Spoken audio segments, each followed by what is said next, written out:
live online at WCTCAM.com or listen on your smartphone with the iHeartRadio or TuneIn apps. Connect with WCTC on Facebook, Twitter, Instagram, and YouTube by searching 1450 WCTC. And now back to Jersey's Morning Show, Jersey Central with Bert Barron. 7:37, Tell a Friend Tuesday on the New Talk Radio 1450 WCTC, the voice of Central Jersey. It is Bert Barron. How are you? We got our contest on the way. 2 prizes for 1 winner today. 4 tickets to the exclusive screening of the brand new Teenage Mutant Ninja Turtles movie.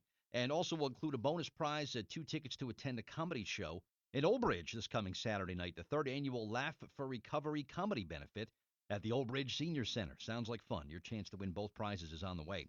Let's get right to the Raritan Bay Medical Center Jersey Newsmaker Hotline every Tuesday morning. We're joined by Barry Blank, the president of National Estate Jewelers in East Brunswick, for our feature that we call What's It Worth? And let's jump right in and welcome Barry back to WCTC. Good morning, my friend. How you doing?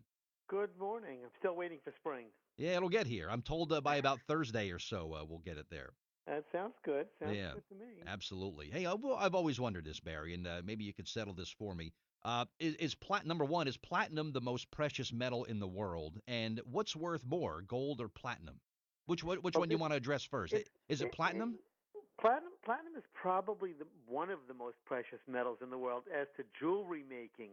But you know, there are also metals like radium or radioactive metals that are even more precious, but you can't touch them, either physically or in any other way. But platinum is the most expensive in the jewelry making metals, and people say, well, platinum, the price of platinum per ounce is less than the price of gold per ounce. Well, doesn't that make sense?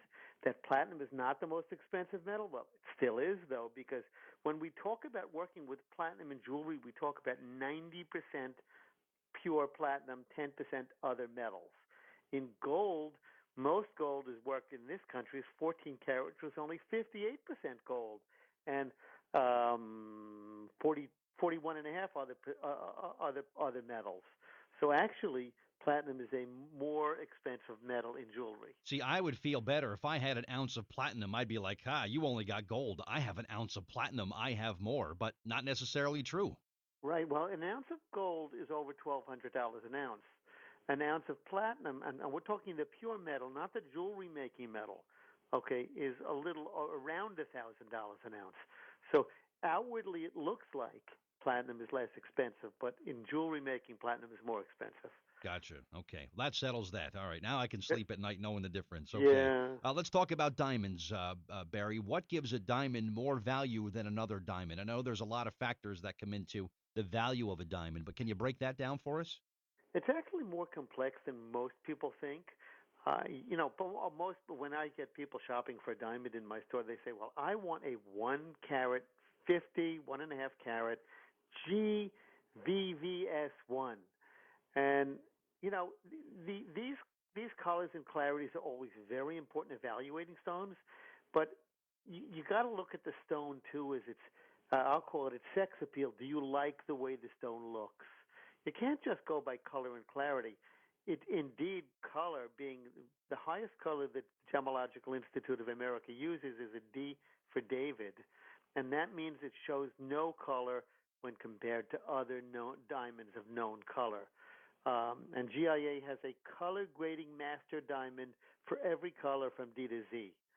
So what they do is they compare the stones. They come out with a color they believe your diamond matches. Then they go and they say, well, what is the clarity grade, which is how many imperfections are either inside or outside of the diamond at 10 power. And these two things are the basic ways we grade diamonds. But there are so many other things as to the way the diamond is cut, the way the top of the diamond matches the bottom of the diamond. And that sounds crazy, but I've seen diamonds rotated where the top doesn't match the bottom, the facet junctions don't meet. I've also seen what we'll call lumpy or out of round diamonds, or too deep or too shallow or whatever.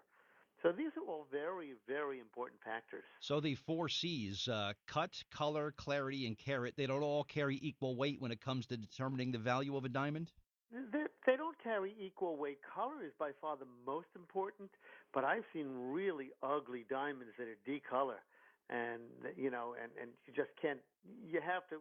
What many people don't know, you can actually recut a diamond to improve it, but there are certain times you don't want to do that. When if it's a 100 or a 1 carat exactly, you really don't want to go below the 1 carat unless you're going to get a 3/4 carat beautiful stone. So, because you lose a lot of weight when you go below the 1 carat, and there are marks in there are things we look for at 1.5 carats and at 2 carats and at 2.5 carats, et cetera, that are very important. Gotcha. Okay, Barry Blank is with us. This is What's It Worth here on Jersey Central. We talk to Barry every Tuesday morning after the 7:30 news. Collectible prices, Barry. If people that are holding on to collectibles, waiting for them to go up in value, what kind of info do you have for them this morning? It's not going to happen, and the Not reason going to is happen. Okay. not no collectible. There are very few things that are going to go up in value. They have trends, but the one and you'll hear me say this over and over and over again. The one thing that has so affected the price of collectibles is what we'll call supply and demand. And right now, the the supply is far greater than the demand in most, not all, but most collectible categories. For instance, when I opened my store in 1999, just a couple of years ago, um, we could put any Hummel online and get $75 plus. Now they're selling for 5 and 10 and 15 and 20, Wow. and there are some rare ones. But if you're going searching for the apple tree girl or the umbrella boy and girl, you won't find one, you won't find two, you found 5 or 10, and if it's not up this week, it's going to be up next week. So the demand is just not there. There are not enough buyers for how many pieces are being listed online. And then there are the people who just list things and say, "Well, I got it in my attic. I'm just going to dump it. I just don't care if I get $10 or $20 for it, or whatever." So they really, you talk about the unknowledgeable people affecting the market. This is constant in every single part of the online sales market. Do you include things like comic books and baseball cards, Barry, Uh, as collectibles? 100%. You do. 100%. Same thing for those, kind of waning the value on those? Well, the value is certainly down there. If you have, like anything else, if you have a certified baseball card that is graded by a known company, and I'm not going to mention any because I don't deal in baseball cards, but if you did mention if you have a rare, let's say Willie Mays or Robinson card, Jackie Yeah. Robinson card, some, Honus Wagner is like the holy grail of baseball yeah, cards, right? Honus Right. Wagner. Right. I was in Honus Wagner. It's like 1 million, 2 million.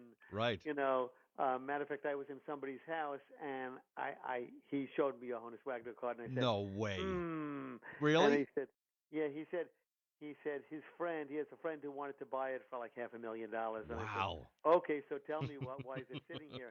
And it was not slabbed, it wasn't sealed, so whether it was real or not Hmm. is a question. Interesting. That's very good. Interesting. Funny you should know that. Yeah, yeah, that's the kind of the holy grail of baseball cards. That's cool. Yeah. Today, free verbal evaluation days at National State Jewelry Buyers. Stop in. Free verbal evaluations on jewelry and collectibles, watches and whatnot. Bring them over. Get those free verbal evaluation days. And you're continuing your every Thursday, Friday, and Saturday half off sale, Barry. That's continuing. That is continuing, and they are unbelievable prices. We have now people coming in every single week, and they're buying not one piece, they're buying 3 pieces, 5 pieces, 10 pieces. And we have a collection of silver, costume, gold, and diamond jewelry that are all in these priced bags. Terrific. So make sure you So, get on over to National Estate Jewelers, Route 18 North, right next to FedEx. Stop by there and bring some stuff, buy some stuff. Lots happening there. And headed to Vegas for your next stop and your globe-trotting tour, Barry. yep, Is yep. Las Vegas sort of the world center of what you do, or is there another city around the No, world that's kind of like the well, holy grail of what your trade?